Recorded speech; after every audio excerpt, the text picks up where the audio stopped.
You are looking live. Welcome back to the Colin Thompson Show. That's Jack Connell. I'm Colin Thompson. We are back. We started recording not too long ago, say 45 minutes ago, and I have been in a full boxing match with my Wi-Fi since that moment. So we are back. We are better than ever, and the Wi-Fi is working at 6 o'clock Monday, November 14th. Huge episode today. Jeff Van Gundy joined us. So excited for Jeff Van Gundy. Jack, you enjoyed this interview. Yeah, it was a blast. Just all of the stories that Jeff had and all his incredible insight talking about Victor Wembanyama, his experiences with Kobe Bryant, Daryl Morey when they were both together in Houston. It was really just a great listen. Probably one of my favorites so far. Interesting. Yeah, I'm excited for you guys to listen to it.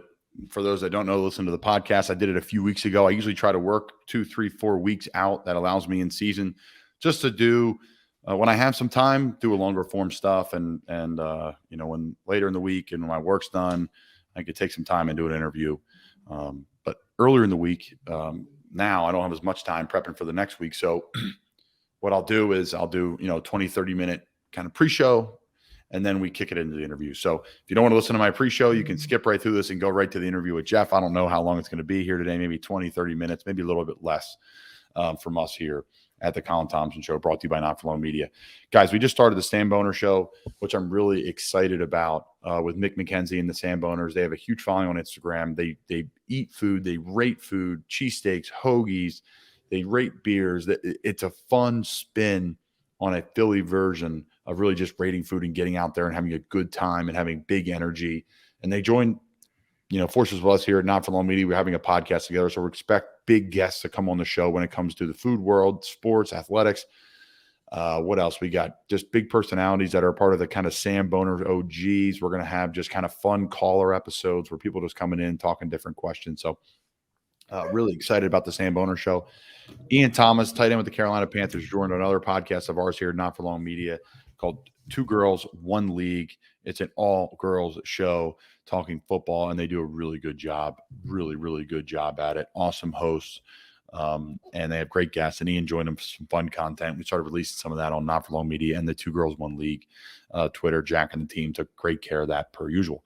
What else? We got Harry Jason Martinez, who just do a freaking killer job, and a big show that we were able to inherit here at Not For Long. Two huge Philly sports talk radio guys. They're, it's kind of like my dad and his buddies at a bar, just BSing, kind of talking smack, making fun of some people that deserve it here and there, and just have a light, loose, and fun show, kind of like their show together when they were at 97.5 The Fanatic through my college days. A really good show that I enjoy.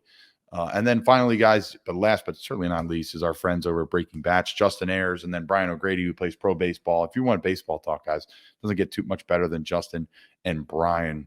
They have great guests on right now. They're talking free agency, where players should land, what managers should go to these different teams. A lot of moving pieces in the MLB in the offseason, as really the NBA, as we're going to get into with Jeff, has kind of driven this movement in sports. You're seeing NFL teams trading 50 picks for players now, it seems like, and really valuing the player over the pick, where it used to be, hey, football, you have X amount of assets. Here's your salary cap. Here's your picks. Maybe make a trade or two to help you when you need it. But now you got big pieces traded like a Tyreek Hill. Obviously, Christian McCaffrey got traded from us, right? There's a lot more movement. I think it started in the NBA, the player movement. And there's a lot of people and players to be responsible for it. It's really helped other sports. It's helped players selfishly in other sports, kind of fight for their own rights, fight for what they want. We're going to get into that too here down the line with the union. And really the NFL and the grass situation that kind of is going on between the players, the NFLPA, and the NFL and the owners. It's going to be very interesting to see how this pans out. But before I do, we got to talk a little bit about the NBA, Jack. Like, I don't talk a lot of NBA on here. I appreciate the game. I enjoy big playoff games. I don't enjoy regular season big games that mean nothing. I just don't. I just can't. And I don't like to I have to admit it. I just don't. So we had Jeff on, who's great. I love old NBA, kind of like everybody else. I do appreciate the players in the NBA today. I do appreciate the coach of the NBA today. I do like that stuff. I just think the season's long for me. And I just, and not that into it, Jack. So I digress. Jackie, what's going on around the NBA if you had to paint it from a broad brush, maybe from a Philly Sixers fan perspective?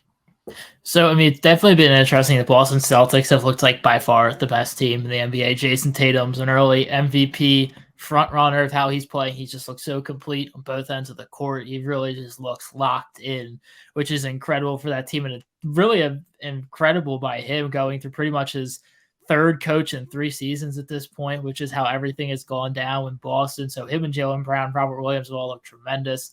Lakers are struggling heavily, one of the worst records in the NBA right now.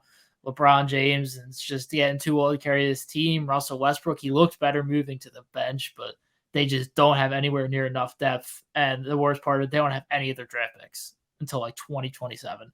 So things are not looking great out in LA. It's just, I mean, it's pretty much the main two. The Sixers are finally back at 500. Joel Embiid had the game of the season, 59 points. 10 rebounds, 8 assists, 8 blocks or 7 blocks. It was an unreal game. I was unfortunately not able to catch most of it. I only caught the last couple of minutes when I got the Twitter notifications that he was breaking 50. So at that point, I had to tune in, and it was easily the best game of his career. He could not miss. It was tremendous showing by him. Great stuff by Jack in the back, talking Sixers, talking NBA per usual, bringing us to light of kind of what's going on in the world there. Yeah, I think Jeff was awesome. We're going to send it over to Jeff at the end of kind of my banter here and kind of what we do here for those just joining the show for the first time. But again, Not For Long Media family, guys, check out all our podcasts. You can find us all on any platform, YouTube, our website. You can buy apparel on there. There's a lot going on here and Not For Long Media. Okay, Jack, there's a few things that have been going on in the world today. I'm just going to skip ahead. I think I have to get into kind of the matchup segment here, brought to you by Wealth Advisory Services, wealthadvisoryservices.com. If you don't know them, you should. The union, the NFL players, and the NFL, a conversation's starting to happen. Really, you should get Wealth Advisory Services involved in it because they are doing an awesome job at making decisions, giving advice, supporting maybe what you're passionate for, and then helping give you the right information that you need to make the right decisions with your money, whether you're looking for a longer-term investment, shorter-term investment, you're looking for 401k stuff, you're a business starting and you want to get attached to a financial advising company. Wealth Advisory Services does an awesome job with that. They're just good people. Like I said, I grew up in Doylestown. I got to know Paul very well. I got to know Dave very well, and they're in Doylestown, right across the street from the courthouse, and then they're right in downtown Cape May as well, so they can meet with you anywhere in that area. If you just want to talk through things, a few of my buddies in the league, I'm now working with them, and they really enjoy it because it's just a one-stop shop, quick text, a quick call, good conversation. Here's what I want to do long-term. Here's what I want to do short-term. I want to buy a house. I want to buy a boat. I want to buy this. I want to buy that. Here's what they think. So to me, they're an unbelievable sounding board. And I really, truly think that the NFL, the NFLPA, and the NFL players have used Wealth Advisory Services, Paul, Dave, and their team, 100 years of experience. Check them out, guys, wealthadvisoryservices.com.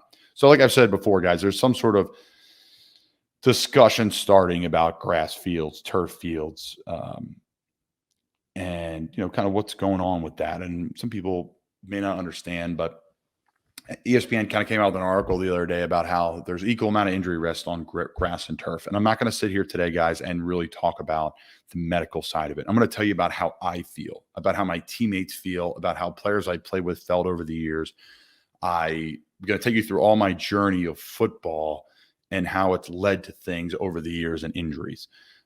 That's who I'm going to speak on. I'm not going to sit here and quote science and facts because I think anybody can twist the science and facts into their own thing.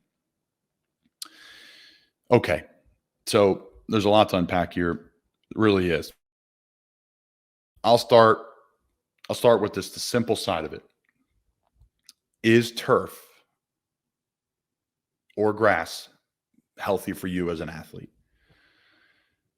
First, I'll say this. I get why owners, teams, high school fields all use turf. You can use the playing surface as much as you want.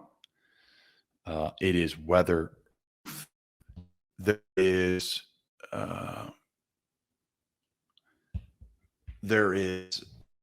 unbelievable sides of it when it comes to the business side of it, how you can reuse it, repurpose it. Teams can practice on it at night. There could be a game there the next day.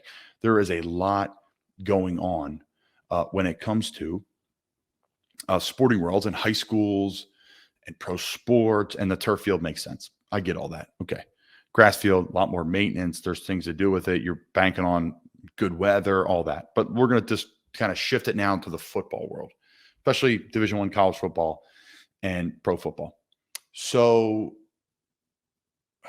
there's a lot here, Jack. I'm sorry. I keep saying that because it's a complicated issue. Essentially what happened was there was a push for us to get out and tweet and share our thoughts about what's going on. And I didn't feel comfortable tweeting it because I feel like I could talk about it on my own show. That's the beauty about having my own show. Here's my thoughts. When I was in college at the University of Florida, we practiced on grass. We played on grass. It was fantastic. Players still tore their ACLs. Players still got hurt. I broke my foot. People still got hurt on that grass. But when you would go play somewhere on turf, that next day, you would wake up really sore through your ankles, through your calves, through your knees, through your quads, really sore, really beat up. When you would fall on the turf, elbows ripped up. I've had staph infections on both elbows when I was in high school because of turf fields and turf beads getting in there. I've had numerous turf burns. I've had bruises from landing on turf that's really thin. So turf has really beat me up. I've had concussion or two back in the day from slamming my head back on turf. I'm not saying I hadn't had any of that on grass before, but you wake up feeling a lot different on grass. You wake up, you play different on grass. I truly firmly believe that deep down inside as a player, you have the feeling of I'm on turf right now.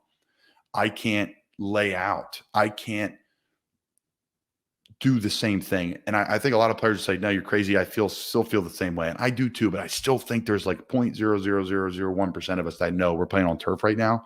And I'm going to do things a little bit differently. I can run routes a little bit differently.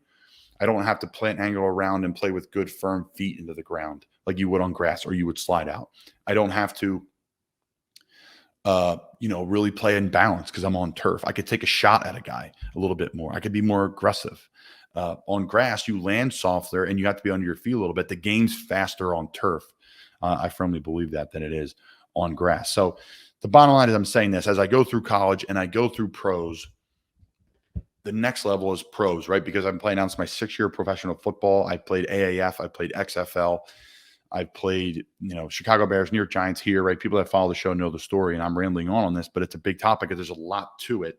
And I'm not just giving you science. I'm just giving you how I feel. When you play on grass and you practice on grass and then you play on grass, you feel fantastic the next day in comparison to how you feel on turf. And that's just the bottom line. There's a lot going on today between the union, between the players, between the owners, and there's a lot of chatter behind it. The bottom line is this: you just don't feel the same. I don't know if the facts, but I know people that I really trust in this business, strength coaches, sports science, medical people will tell you grass is better than turf. It's the bottom line. What are we putting first, right? That's the question. Where are you in the priority list? I understand the business side of turf 100%, but I also know this. The players that drive a lot of the business, the turf is fantastic. We look at the beginning of the year of how many grass fields we're going to play on. And every year we play on less grass fields. I think we play on maybe 3 grass fields all year this year. I think we played on 2 last year. So the difference on how it makes your body feels, the scrapes, the cuts, the burns, the bruises, all those things, I think affect soft tissue injuries. You're doing more body maintenance, more body work because your calves got beat up, your quads got beat up, contusion here because you fell on the turf a certain way. And then that leads to other things down the line. So the reason why I didn't go out and tweet something that I want to, hey, pull up the turf, lay down the grass is because I can talk about it on the show. And I just think the best way to articulate it is you just don't feel the same the next day. You feel like crap. You already feel like crap from playing football already, but the next day you feel even worse. So, for me, I'm obviously going to be pro grass. The owners have laid grass down on turf before. And I think there could be something where you're laying turf down on the field for, maybe the second half of the season. So you can play on grass the second half of the season. The first half, say you have concerts and there's an MLS game and there's all these things going on. There's college football early in the season at big stadiums, NFL stadiums. I get that. But just lay the grass down. Lay the grass down. And I think that would be kind of a cool way to do it. It's expensive. I get it. But I really, truly think that if the union, the players, and the owners all work together, how are we trying to make this game last longer? How are we trying to let the players' careers last longer? How are we trying to make players happy? I think grass would be the best way. Jack, you played a lot of football in your life. You played a lot of sports in your life. You work at Penn State Abington in the athletic kind of department situation there. Thoughts on this? So I'm very torn because I never really had the privilege of playing on a good grass field. All of the schools around here, like you said, a lot of high schools, they do all turf fields. So I grew up, my high school had it was probably about a couple years old at that point. Several of our other high schools around us had brand new turf fields. They were fun to play on, they were nice. But then, because our experience of grass fields were one, our practice field, which was just dried up dirt, or like you go to a school, Cheltenham, who had a one hill upway, no drainage grass field. And so our experience of grass fields were not good. And then now in college, we have very, very bad turf fields. Now, I mean, it's definitely a struggle. I definitely think grass fields, if they're to the finances the NFL can afford, would be very beneficial, a lot more give. But I've only really had experience of turf fields, and I can imagine the injuries and things that can come with it without a doubt. Yeah, I think it's you see an article like, hey, it's the same amount of injuries that are big time injuries. Well, what's a big time injury? Torn ACLs, broken feet, whatever that may be. Like they happen the same. But I truly believe like sprained ankles, calf injuries, contusions, all that stuff, the turf does not give the same as grass. So again, I'm not sitting here giving medical information and advice and all these different things. There's a disclaimer on this episode. You got to say that stuff in 2022. But I'm just giving you how I feel, and you just don't feel the same the next day. It's like saying I'm going to go run down the street, or I'm going to go run on a track at a stadium. That's how it goes. That's how it shakes out. So, guys, there's a big Bus One member this week. Everybody in matchups, by the way, our big matchup this week is really the NFL, the NFLPA, and the NFL players and the grass. I peeked at some games this week, though, Jack, as we're going to finish with the matchups. I like Titans-Packers Thursday Night Football. It's going to be a great game. Our Thursday Night Football game last week in the rain versus Atlanta was a good game as well. Jets-Patriots is a game I looked at. Vikings-Cowboys. Our game versus Baltimore this week, I do think it's going to be good. It's going to be a fun one. And we're playing on grass in Baltimore, so thank you. The owner of Baltimore keeps his yacht in Annapolis. We walk by it all the time. Great to be back home on the Thursday night bye week, mini bye, with my wife and some friends and just hanging out and a good little break here. We haven't had our bye week yet, so it's been a good little grind to get here. We got a couple more weeks in the bye, so hopefully finish strong before the bye week. So matchups, they're always brought to you by Wealth Advisory Services. If you're in a matchup, you need advice, go to Wealth Advisory. Okay, guys, Bus One brought to you by the Original Fudge Kitchen. Bus One, Jack, you got to go Jeff Saturday. The bottom line, Jeff Saturday, brought to you by the Original Fudge Kitchen. We're shipping Jeff a box of fudge this week on the Colin Thompson Show. He deserves it. The team deserves it. He got a lot of scrutiny for being hired. And honestly, what I would do if I was him, I'd go to fudgekitchens.com and send his whole team a box of fudge. I don't know about the game ball, Jack. You can just send boxes of fudge instead of game balls.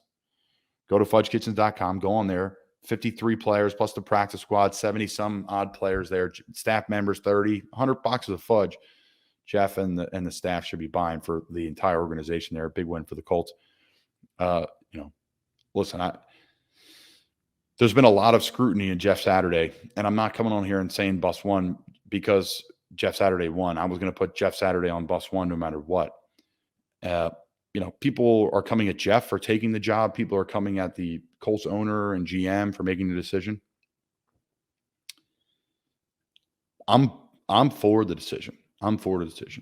Really, truly. Like, you want to talk about someone who knows the culture of winning, who knows the culture of that building, what it looks like to win, who's been around a really great players that have won at a really high level, who's been around a lot of really good GMs, Bill Polian, a lot of really good coaches, Tony Dungy, great offensive coordinators, Hall of Fame quarterbacks.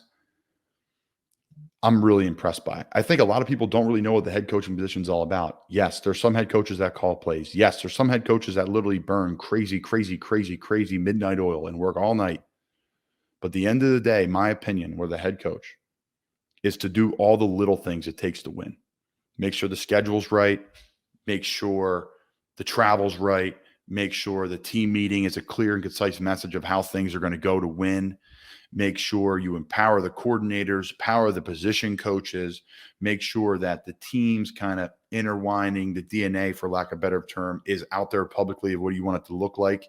And then you put the ball down and you go.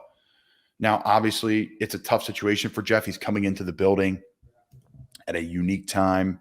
People saying it's a disrespect to the game. People saying it's on Jeff Saturday. He shouldn't have took the job.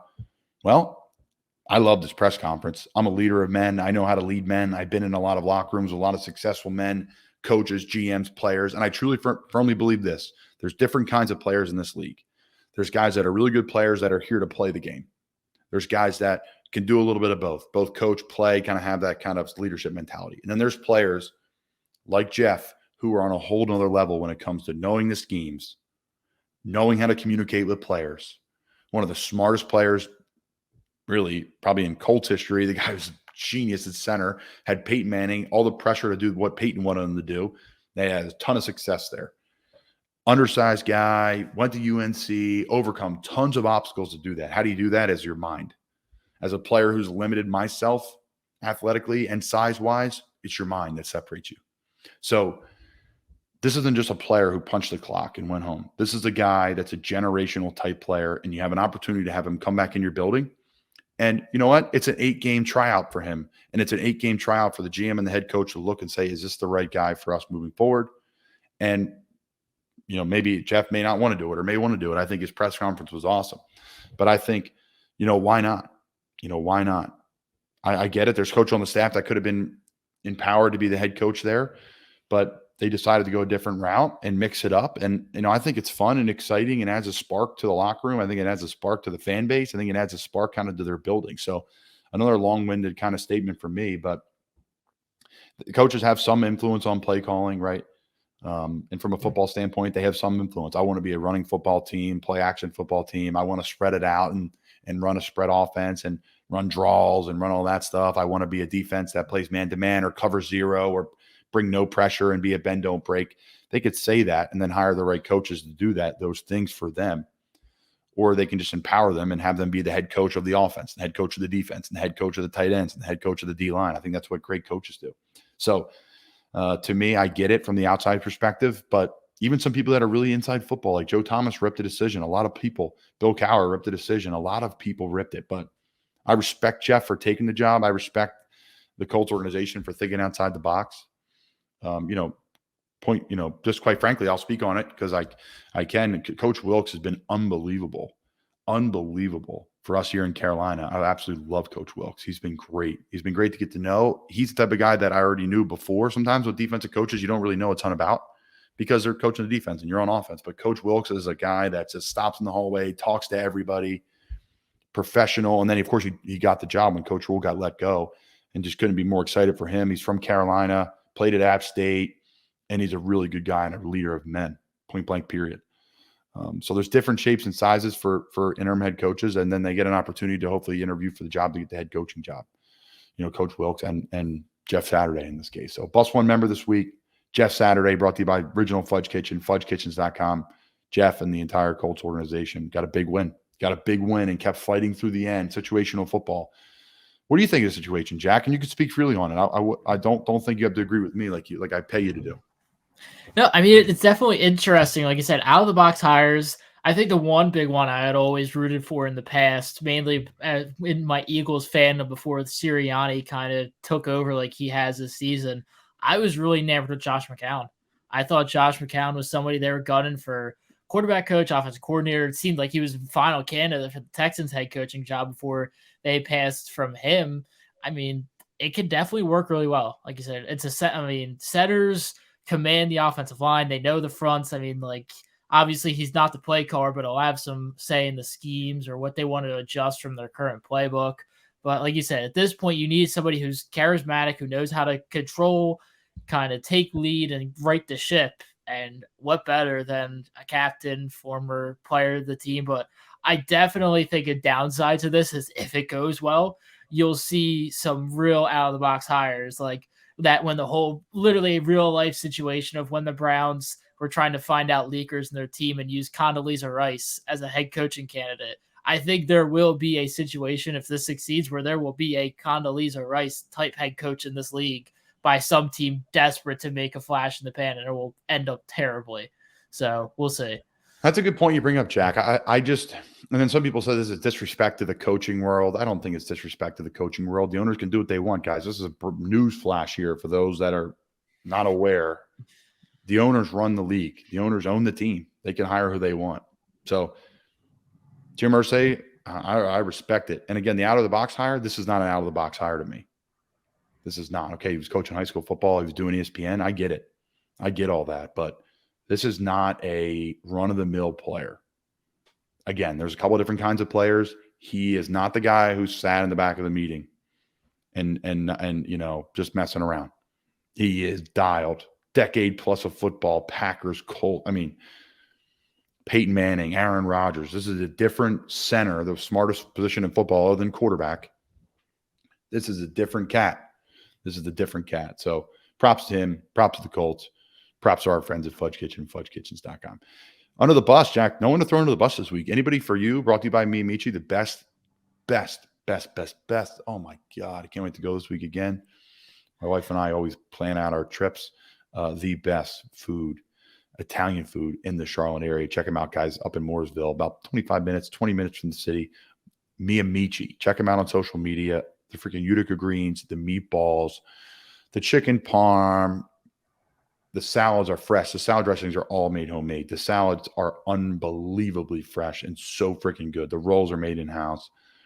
They have an unbelievable lunch menu, too. Their brunch is packed on the weekends. Check out me Amiche. They sponsor Under the Bus, but we're not throwing anybody under the bus. Jack, I think we're gonna. Well, we'll do. We talked about it earlier in the show, but I have enough probable cause to move forward with it.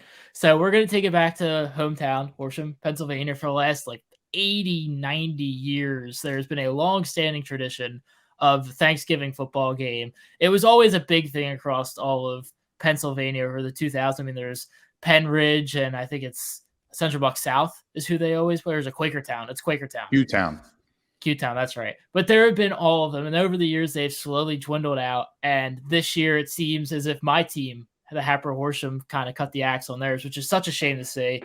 I mean, for so many seniors, I mean, like myself, that weren't good enough to go on to the next level, it was a final hurrah at the end of the season, go out there and play a real exciting game. Both towns watching, it was kind of a big event, Thanksgiving. Obviously, you got the NFL games, but they would always get canceled if one team made it super far in the playoffs. There wasn't enough time, but there was a very much enough time between these two teams. And I call it when this year's game was canceled. I don't know if it's permanent.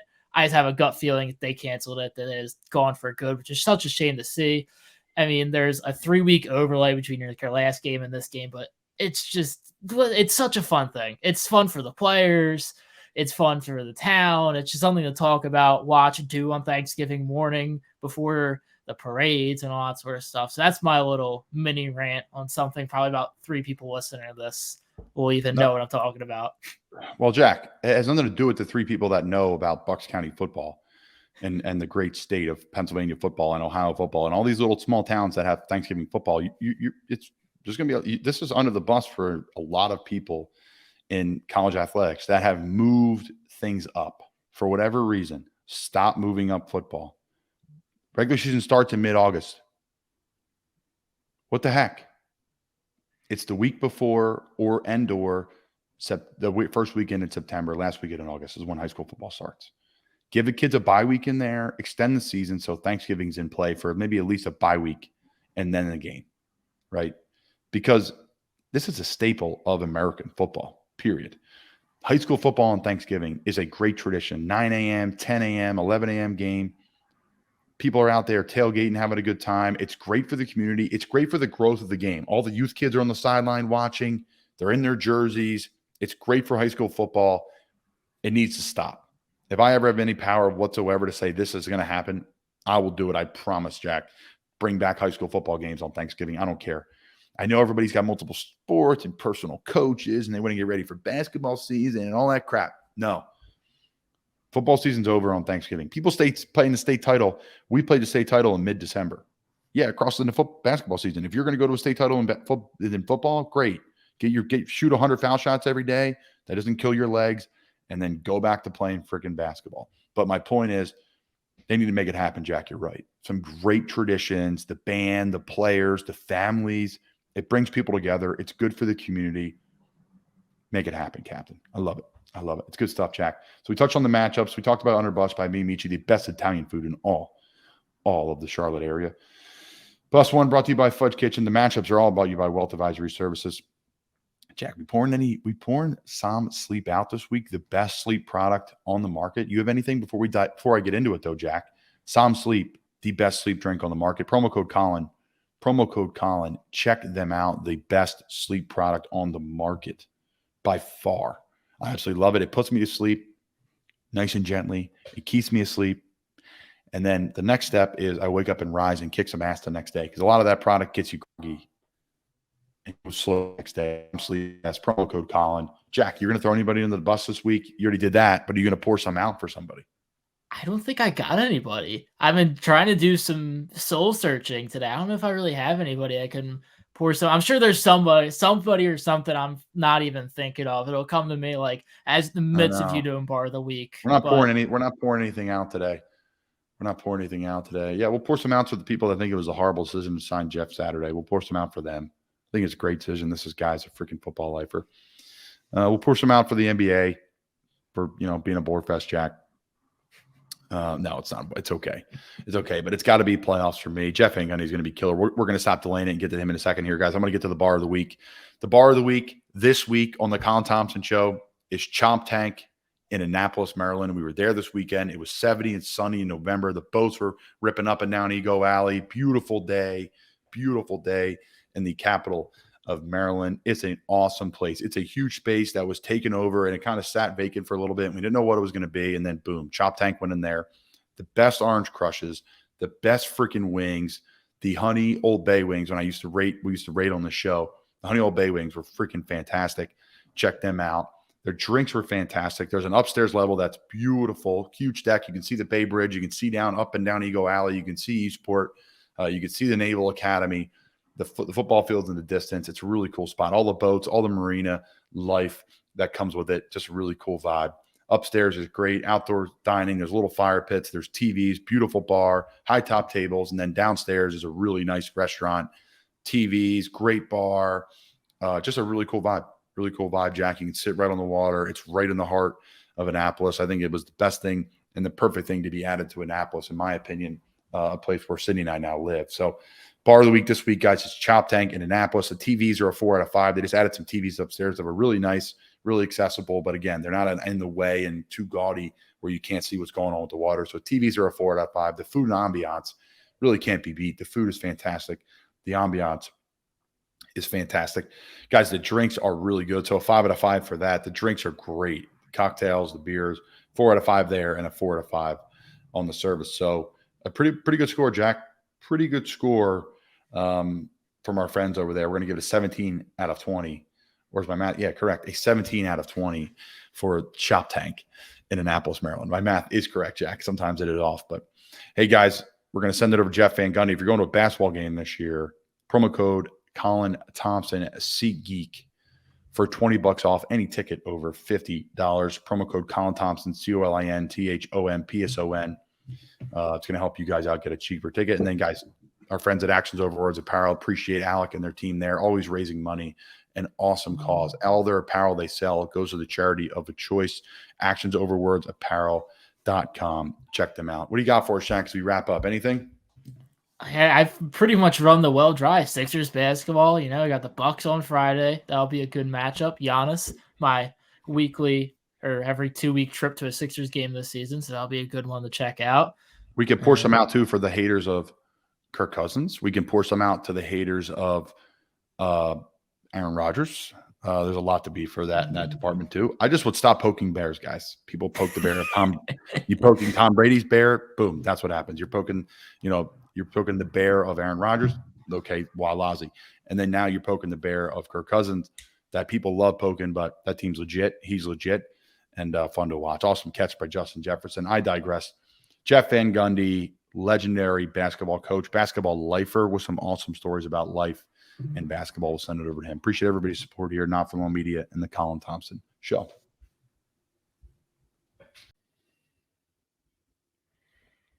All right. We got the great Jeff Van Gundy joining us. Jeff, how you doing today? Doing well. How are you? I'm doing well, man. What's going on in Houston? What's going on in your world? High school football, college football. I got a senior in high school, so college visits, a lot going on here, and nothing all at the same time. No, yeah. You're in college football hotbed right down there. My father-in-law, Fred, and the pre-family and kind of in your neighborhood there's it's Texas fans. You got LSU fans, you have Alabama fans, you have A&M fans, you have everything. Rice University's right there. Where do you fall? Have you adopted teams? Yeah, I am a huge. My oldest daughter, who was 1 year behind Sydney in school, she went to Georgia, so I'm a huge Bulldog fan, and obviously that means there was great win last year, and the best sporting event I ever was in was I went to Georgia, Oklahoma in the semifinals against Baker Mayfield, and I think we were down 14 at half, and we came back to win in overtime. And it was me, my daughter, and one of her friends that went. And it was. Have you ever been? You've probably been in the Rose Bowl before. I had never been. Never. And the setting is like so beautiful. The game was incredible, and we won. So combine all three things, best event I've ever been to.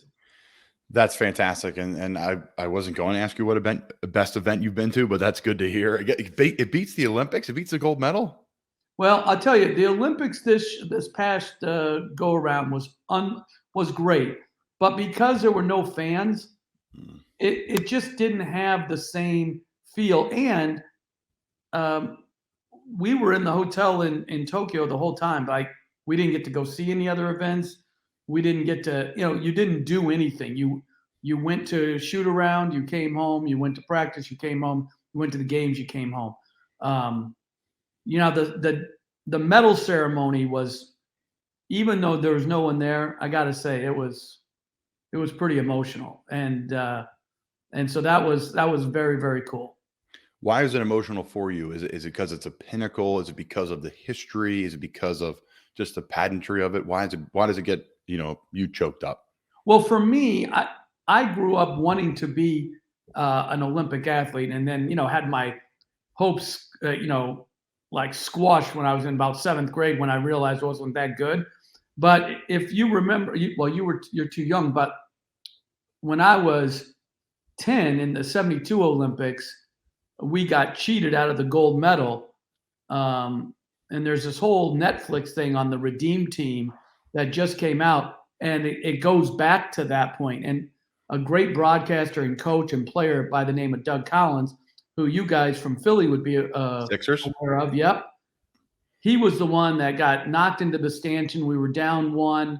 He made 2 free throws with 3 seconds to go. And then, they gave him the do-over, right? And Rush ended up scoring, and we lost.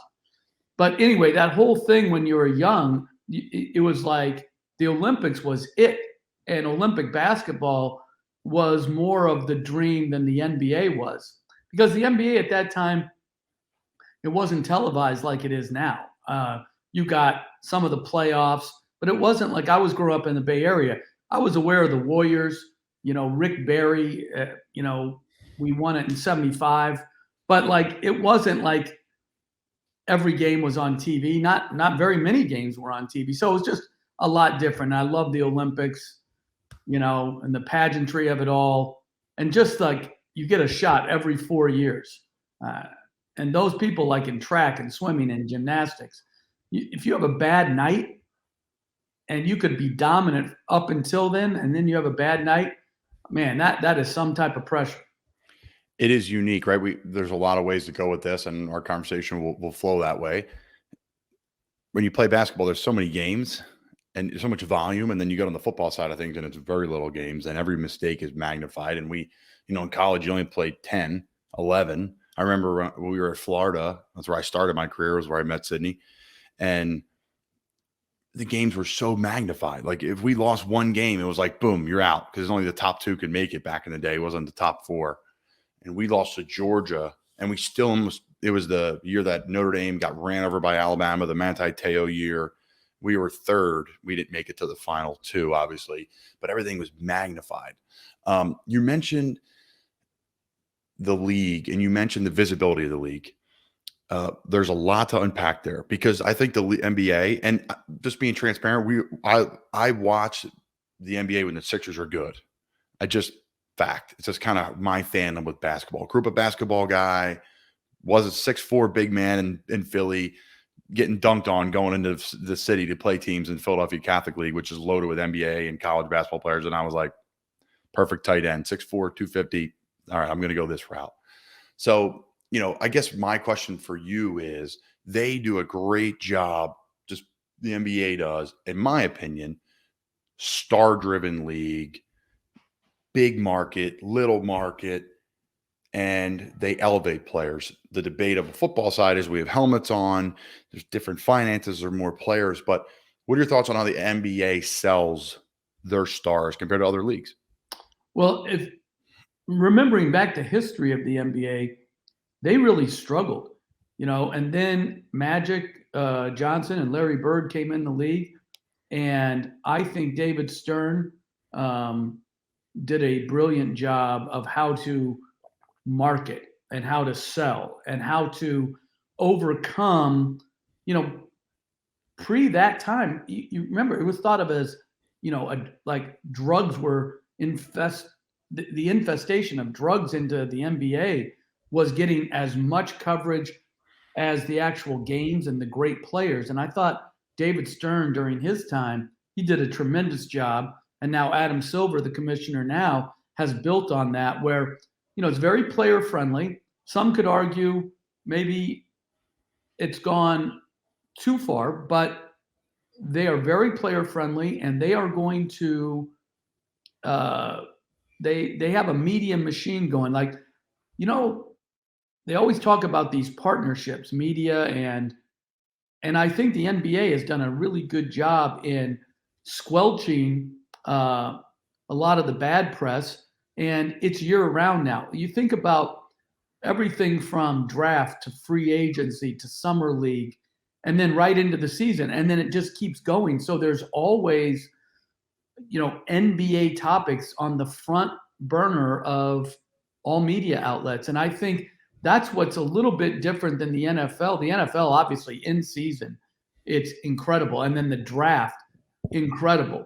But because they don't have that year-round coverage that the NBA is able to generate through the long season, and then summer league and free agency and draft all being very compressed, I think the NBA has been absolutely brilliant in how it's marketed its players. And you see it with the TV rights. You see it with how much money these guys now make outside of basketball.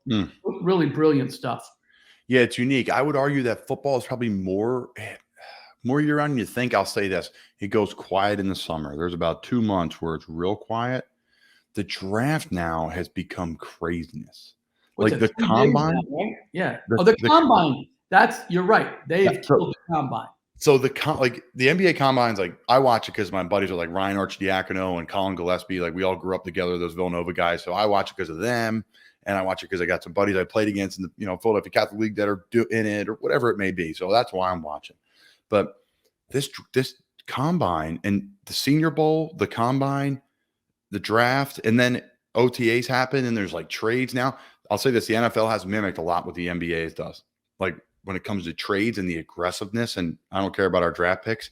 We don't know what they're going to be. So we're going to I think that's been amazing too. Like, that's changed since you got in the NBA. This player movement of like, here's 4 first-round picks. Here's 2 of our best players. Give me your, A-chip top 10 player in the league for that. That's changed dramatically too from when you got in, correct? Yes. Well, interestingly, I did a preseason game on Thursday in Las Vegas. And the same day, the 2 top, most likely 2 top draft choices were playing against each other outside of Vegas. So I went to the game. A guy from France, he's 7'4", named Victor Wembanyama. Okay. And, you hear the hype, that's what happens with draft choices. And then oftentimes they disappoint. The other guy was named Scoot Henderson. He's an American guard. very explosive. Anyway, go to the game, and being a little bit cynical, I'm expecting this guy not to be, that good. This guy was the most generational talent you will ever see. He is, he handles and moves and shoots like a perimeter player. It's not even the competition is over. He's the number one pick in the draft. There's no choice. And I was just thinking, Mark Jackson and I were discussing like off air, who wouldn't you trade in the NBA for the right to pick him? And we came up with like only 3 or 4 guys. So who's that? Giannis? Yeah, Giannis, Jokic, Curry probably would be in there. Yeah. But then you have to start factoring in age, right? Age, yeah. So when you start doing that, it becomes even maybe less of, who you would. This guy, I'm telling you, like there's a lot of things that can go wrong, as you well know, Colin, in an athlete's life, right? Like there's no sure thing because health is not a sure thing. Who you play with is not a sure thing.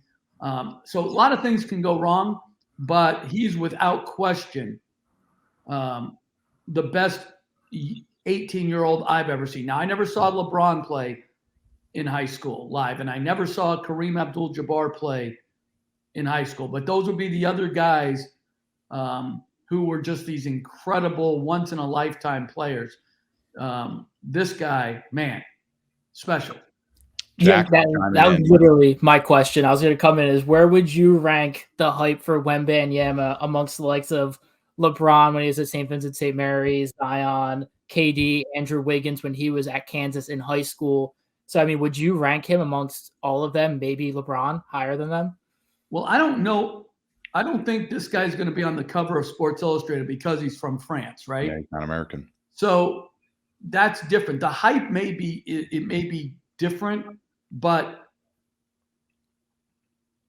Kevin Durant, like his freshman year in college, like in the last, let's say 30 years, I've never seen anybody like him. He came into Texas and the guy scored like it was easy. And no one scores in college like it's easy. The rules are different. There's less space on the floor because the shooting of your teammates isn't as good. So a lot of things are different, but Durant made the game look easy, right? I watched this guy, Victor, play against other, guys who are, G League Ignite. So you're going against some veterans, some younger players who want to be drafted. So far better than a college team. And this guy had an easy 36. Like he's phenomenal. Now, I do think those guys of unique size, I coach one in Yao Ming. Mm-hmm. The injury things that happen to them with the constant pounding, it's real. You saw it with like Bill Walton way back. I had Yao. He had lower extremity problems. But this guy is slight in build. And so he'll have problems with some physicality. Guys will try to get up and under him, and make it harder for him to put it on the ground. But really, if you get a chance, you should go see the highlights. And it's hard not to, as a person who does broadcasting, I'm like a little bit more cynical. I don't try to hype anybody. But I got to tell you, I'm probably as guilty as anybody now. I'm on the total Victor hype train right now. The guy is just so good. He's really unreal. I mean, the one thing I want to mention, because you just talked about Yao Ming, this is my other question. Daryl Morey, a few years back at the Sloan Analytics Conference, talked about his story between starting Dikembe Mutombo and Yao Ming several years ago, and kind of you trying to push him analytics if he believes it or not. I don't know if you could expand on that story a little bit more, and also your relationship with Daryl.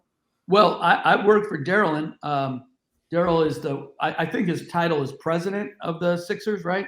Yes. But when he came into the Rockets, he came in as an assistant general manager, and he came in from a business side of the Boston Celtics. And so he didn't really have a background in basketball.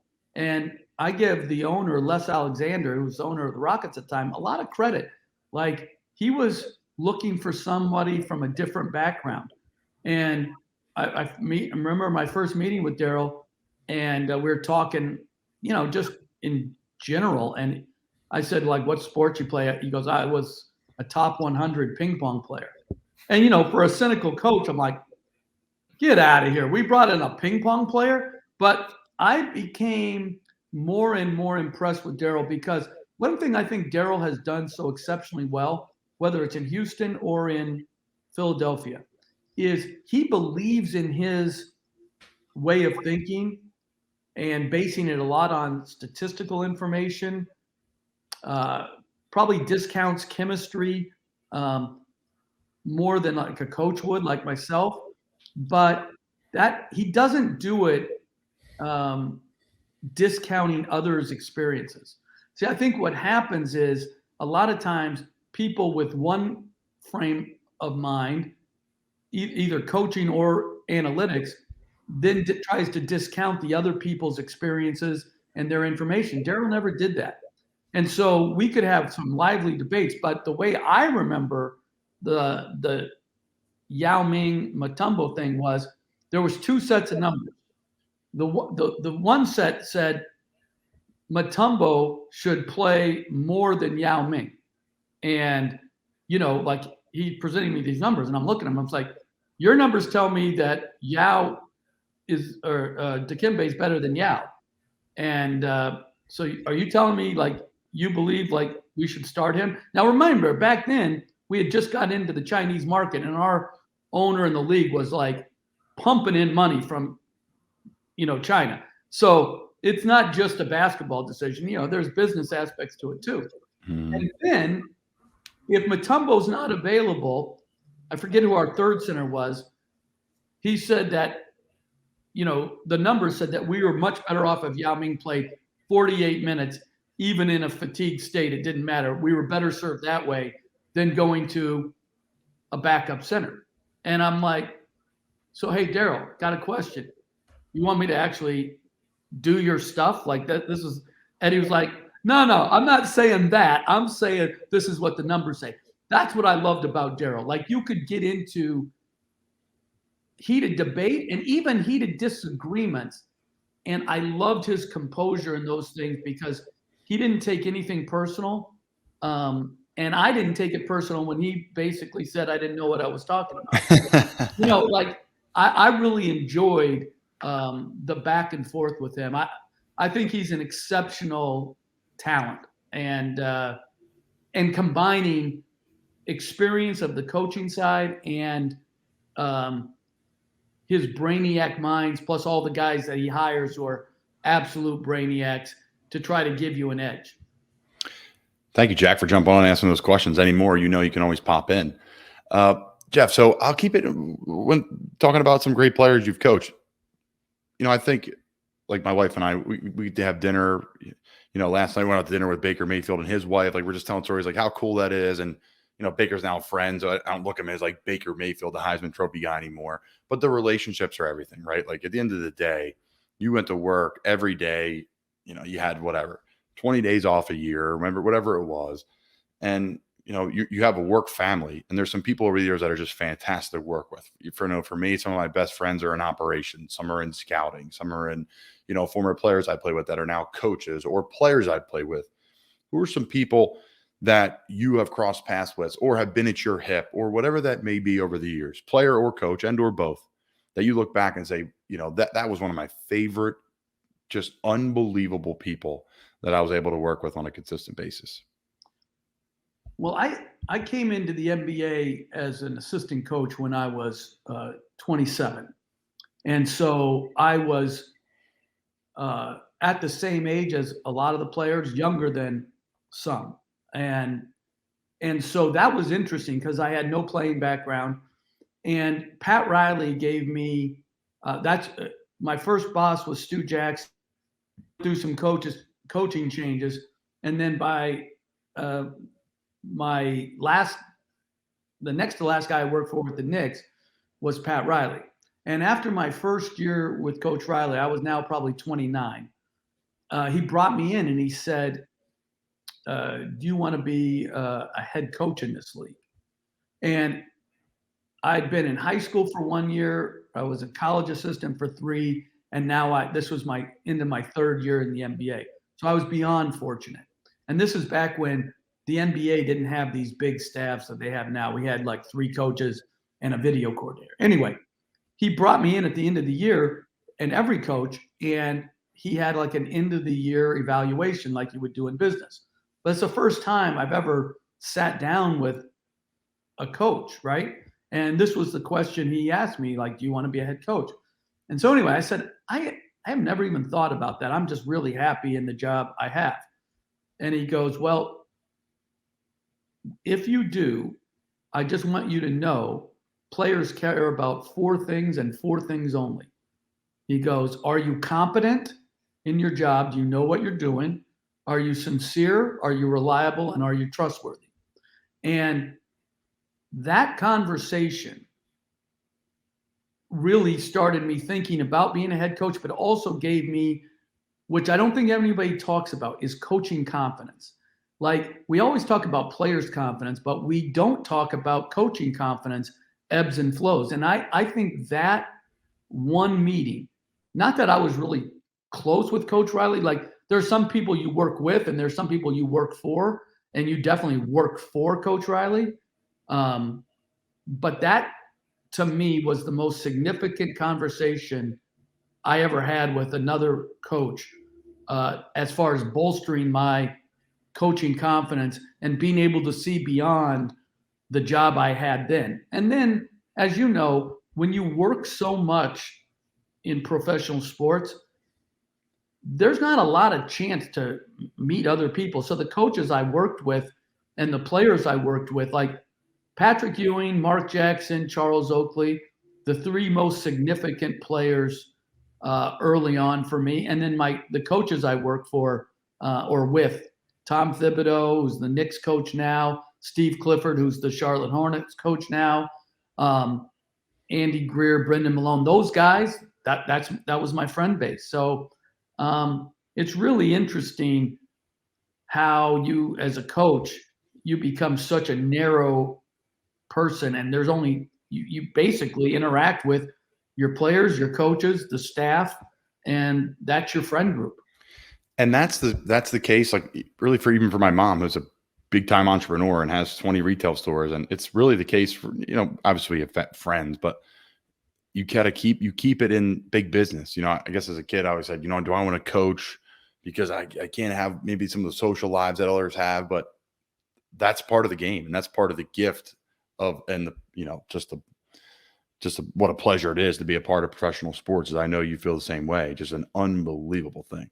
Well, and the way you know that, as me, like, who is not with a team right now, like the value of being with a team. Mm-hmm.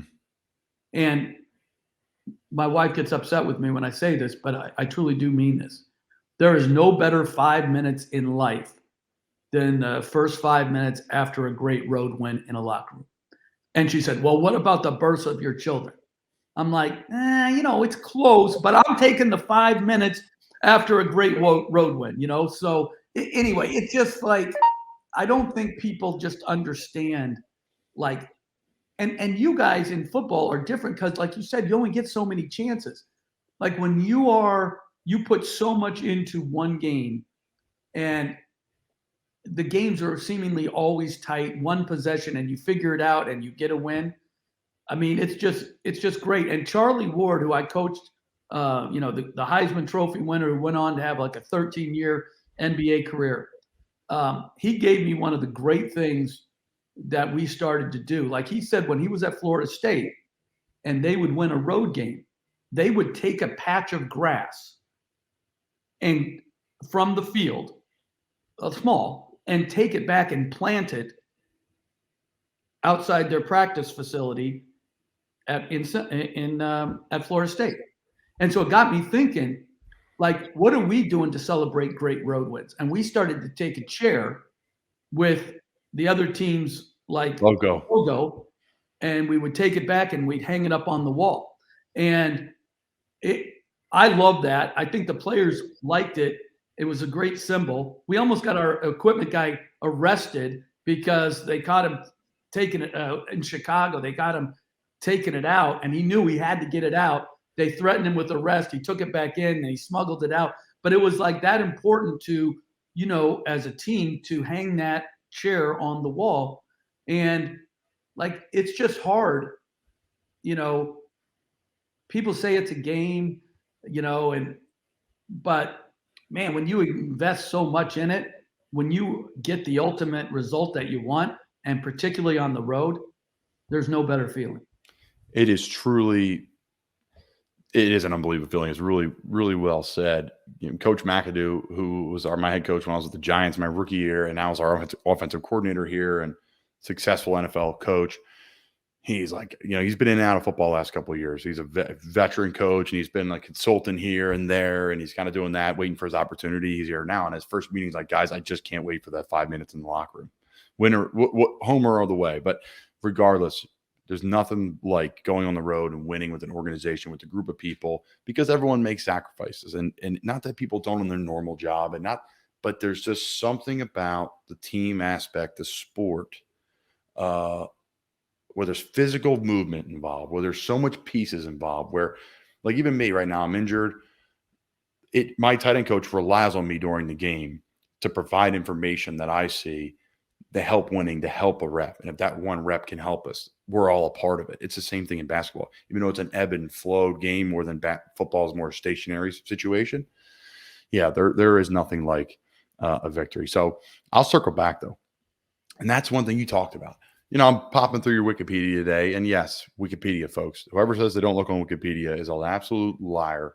Absolute liar.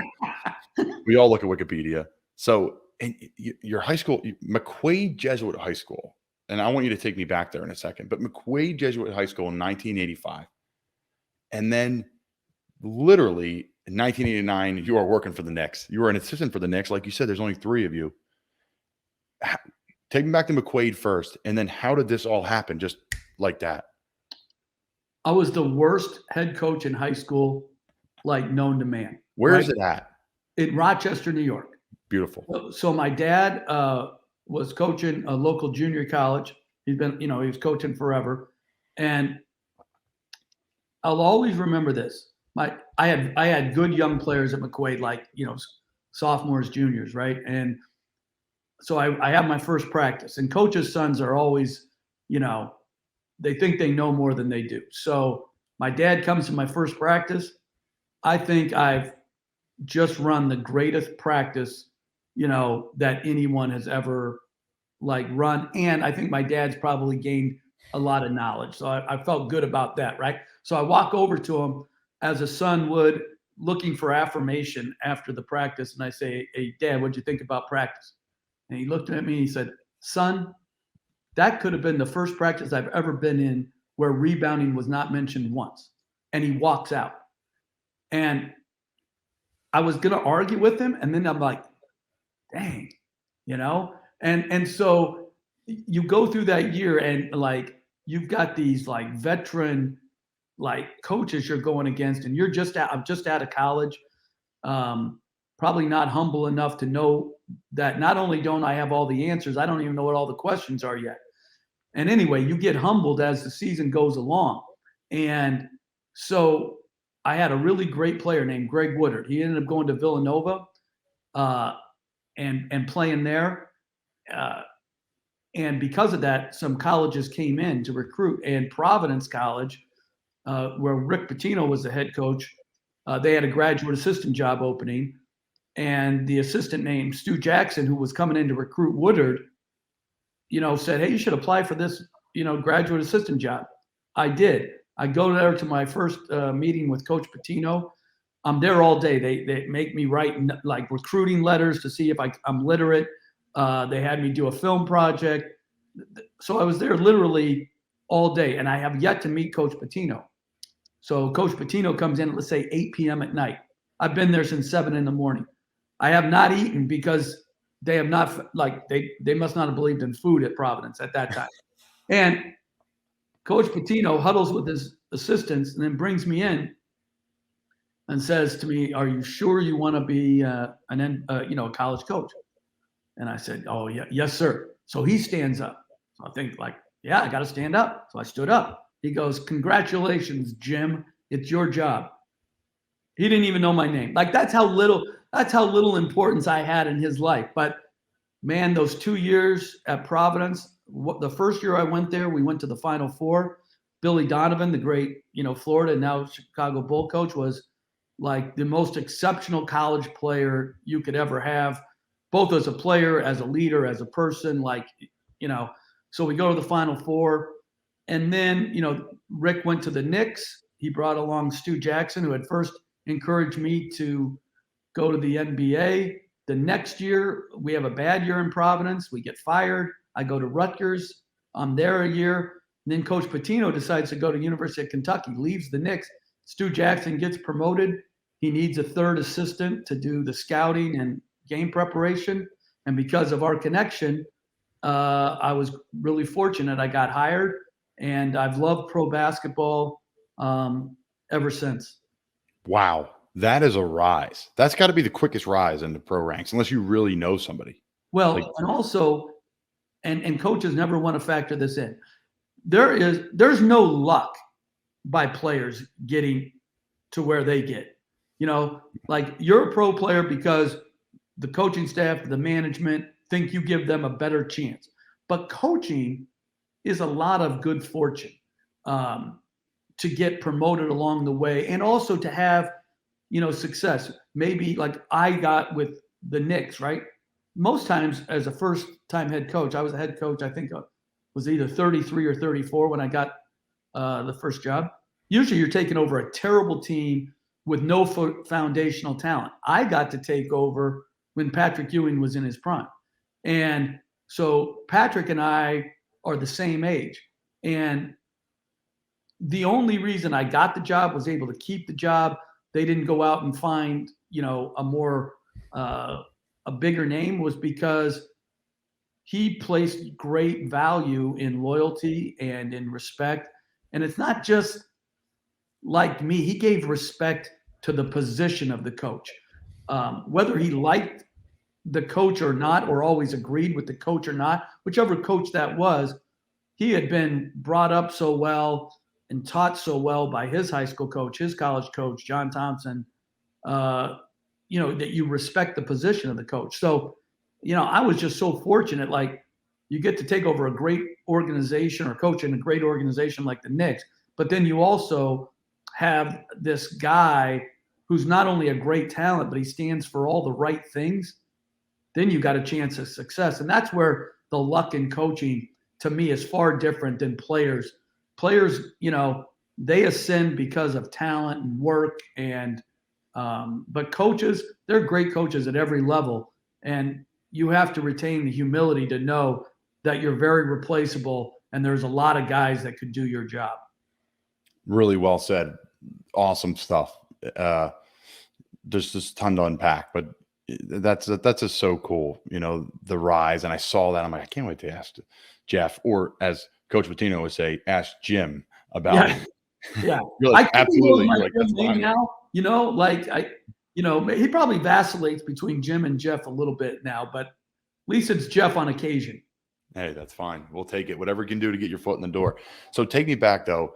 We got about 10 more minutes left here. So take me back to growing up, because your dad was a basketball coach, and you have yourself and your brother, two brothers, NBA head coaches, multiple franchises, a name that rings through NBA buildings. You guys are on TV.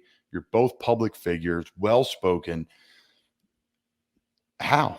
Why? What, when you look back on your childhood, is like, okay, this is why I think, or here's a few reasons why that led me to keep pushing, keep going, and your brother for the same.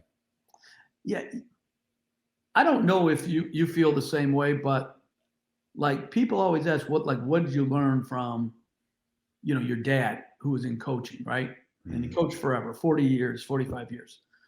And they could have asked the same question about my mom. And when you're raised in a household, like, it was strict, but like, it wasn't like overtly like a lot of rules or anything like that. But when it came to basketball, we got to go, because he was a small college Coach, we got to go to practices. We went to games. We rode in the vans. We sat on the bench. Like, I don't even think as a young person, you even know what you're learning along the way. And it's the same way in respect to my dad. Like, what did I learn in coaching, about basketball? Like, I don't know anything specific, but I just know it's everything. And, so I tell you, I was so fortunate. I think to be around college basketball and to be able to go on like every weekend, we'd be at every weekend practice and go to the game, sit on the bench, see the disappointment after, a crushing loss, or the euphoria after a great win. I saw my dad, because he was at one school, they used to have still JV and freshman programs then. Because of injury on the varsity team, which he was an assistant for, but then he was coaching the JV team, they had to move so many guys up to the varsity. They only had 5 guys left. And I'll always remember this. The guy made a mistake, and he tried to take him out of the game. Now, it's only me and him on the bench because there's no subs. They're playing 5 guys the whole game, right? He's trying to take this guy out.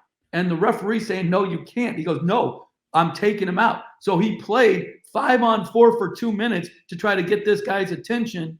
And so you're sitting there as a kid thinking, like, you're not even knowing what – I was like 10 or 11. Am I seeing this? Did my dad just take a dude out and now he's playing with 4 guys? Anyway, I think, like, I look back at my experiences being able to be around teams, being around players complaining about my dad having to listen to it and know that you don't go share it because you're in the locker room and there's some sanctity in that. And like, it just like, I don't know. I think I learned nothing specific that I can remember, but I know it taught me everything. And I'm so grateful, as I know my brother is, that we got to be around basketball from a young age. And then, every step from there, like, that was the foundation. And then we've gotten good fortune along the way to still be able to be, in basketball this time. Because as you mentioned with Coach McAdoo, there's a lot of people out there striving for a small number of jobs, players, coaches, and it's hard. It doesn't mean you're not really good at what you do. It means sometimes, the roulette wheel doesn't stop on your number and you're not, very fortunate. So for my brother and I, Stan, like, we realize just how fortunate we are. And it all started with my dad allowing us to be around his teams. This may be a tough question to answer because it's going to force you to probably talk good things about yourself here a little bit, and you're a humble guy. So who's a player that you had the most impact on? It's easy for me to say, who's the best player you coach? T-Mac, Yao, Patrick Ewing, all these guys.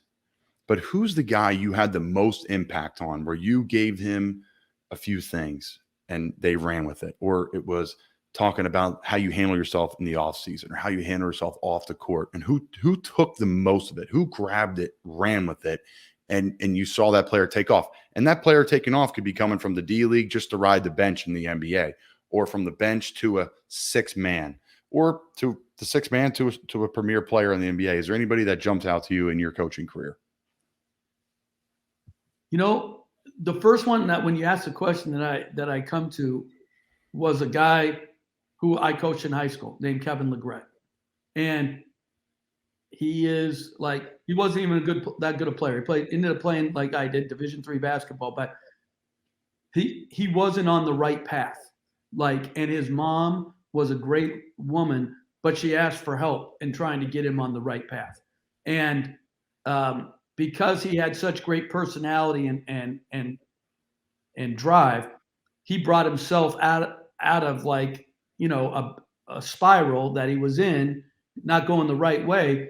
And now I got to say, I'm so proud. He's like, he runs iHeartRadio in, the Western part of the country. I mean, he's that smart. He's a radio guy. He's got great personality. But I would say with his mom and me putting a foot up his butt. Like I look at that one as the person I most influenced from a coaching perspective. And then as far as a pro player, I would say I mentioned him earlier, Charlie Ward and Hubert Davis. I think Hubert's now the coach of North Carolina. And as I said, like they were like my player development guys before we had the cliche term player development. Like it used to be you just working with guys to try to help them get better. So those two guys, I would say, from a basketball standpoint, they were incredible workers, really smart, and had the drive. Like you can't put a gun to some player's head and make him be motivated. I laugh at everybody says some coach is a great motivator. To me, there's no such thing. Either you have self-motivated players or you don't. If you don't, you can try to bring them along, but they're never going to come as far as the highly motivated. And, these like locker room rah-rah speeches, man, you're about your habits. When you get out on the court or the field, you are what your habits say you are. And Hubert and Charlie, from their background, had great habits and they had great desire to improve. And so they were coachable and stubborn at times, but they took information, they wanted information, and they were willing to put in the work. And as Tom Thibodeau, who I referenced earlier, the coach of the Knicks, he coined this great phrase that I really believe: the magic is in the work. There's no magic systems. There's no magic drills. The magic is in the willingness to put in the work on an everyday basis. Those guys were able to do that, and I played a small part in their improvement in the NBA. That's awesome. So much good stuff in there. All right, so 2 more questions for me as you wrap up. One is going to be probably a serious one, and another one's going to be a fun one. It's going to be about Houston. Okay, I have to ask about Kobe, right? I don't even know even what to ask, but I want to be like, all right, Kobe, Jeff, go. Like what was he like being around him? What are some stories you can share with us? Yeah. So my first year in Houston, we played them first round playoff series. And so when I was with the Knicks, the Lakers were the Lakers, but you only saw them twice a year, right? You were more concerned with the Eastern Conference and who you were going to match up with in the playoffs. And, so I knew him and I knew how good he was, and obviously I had great respect for him. But when you go west, like I did with Houston, and now you're playing them, and now you're playing them in a playoff series, you become like in tune with just what a great competitor he is. And so knowing that, it was always fun and a challenge to try to, give your group a good enough plan that we could be competitive with them. And I had a great player. Probably the most talented player I ever coached was Tracy McGrady, like Hall of Famer, but like the skill level, the size, the passing vision, like just an amazing player. So we weren't overwhelmed in those matchups because we had a great player too. But the thing I love most about Bryant is, so now I'm in broadcasting. I'm doing the finals. One year they're playing the Celtics. And he was all defensive team that year. And the all defense is voted in by the coaches. And I said, listen, he may be on the broadcast. I said in the first game, he may be on my all defense for the last 4 minutes because that's when he locks in. But he's not a better defensive player. And I named Shane Battier, who I coached in Houston, the former great, Duke player, Duke. Rockets, Memphis, Miami, right? So now we meet with the best. That's when the best players used to come in and meet with you before the next game. You ask him a few questions. So he walks in, and Mike Breen is about to ask him a question. He turns to me. He goes, "I can't. I'm going to clean it up for your podcast." But he says, "You can let it rip." Let it happen. I can't wait to fucking you get back into coaching, and I'm going to lock your ass up. Like, he took it personal that someone would. And, you know, I'm sitting there and I was chuckling to myself, but saying, that's why you want to coach the guy. He combined ego, pride, like drive. And, you know, I think people like underestimate the need for ego. If you don't have a strong ego as a player, you can't last, because everybody is trying to take you down and make you believe you're lesser than you are. If as a player you don't, or as a coach, you don't believe in yourself with great conviction, it's hard to last. And so I just loved that, A, he would have listened, B, he would have remembered it to the next day, and C, he would have cared enough to go directly at people. Because as you know, nowadays, because there's different ways to communicate, there's less, you know, one-on-one like communication. So he went right to the source, basically told me to go screw, and I can't wait till you coach again. And I'm gonna lock your team up. And it was to me, it was the best 15-second interaction I've ever had with an opponent. That's unbelievable. That's unbelievable. And we're going to have to get you back again because there's so many more questions. But I got to wrap up. We didn't hit on a lot of things. We're not going to hit on this season, which is fine. And Jack's going to pop in here. But you could go ahead, Jack, because I want to ask my question last. Go ahead, buddy. What do you got? I do have a very important question for you. Have you figured out what second cousins are yet? You know, I've had people try to explain it to me, and correct me if I'm wrong. I believe it's the cousin of your cousin. Yes, that's what it's a cousin of your cousin. See, that doesn't even make sense to me. Like, why do you not just say it's my cousin's cousin versus my second? I don't. It doesn't even make sense to me. And you know, a lot of people like laughed at that, but it was part that question and part there was an inside joke amongst the announcers. And if you go back to that clip ever, Mike Breen says, "What are you talking about?" He knew exactly what I was talking about. And so that's what made it funny to me. But I literally still to this day, like I'm puzzled about the term second cousin. There you go, Jack. You wanted that. We talked about this on my ride home before doing the interview. You wanted to ask that question. You got it out. I got it. And for those that don't know what it's about, they can Google it and go from there. Yeah. All right. My last question.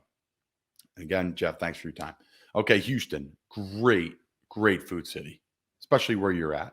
What are your places like you're going to consistently? You're going to get dinner, you're going to get lunch, because oh man, I love eating there. I do too.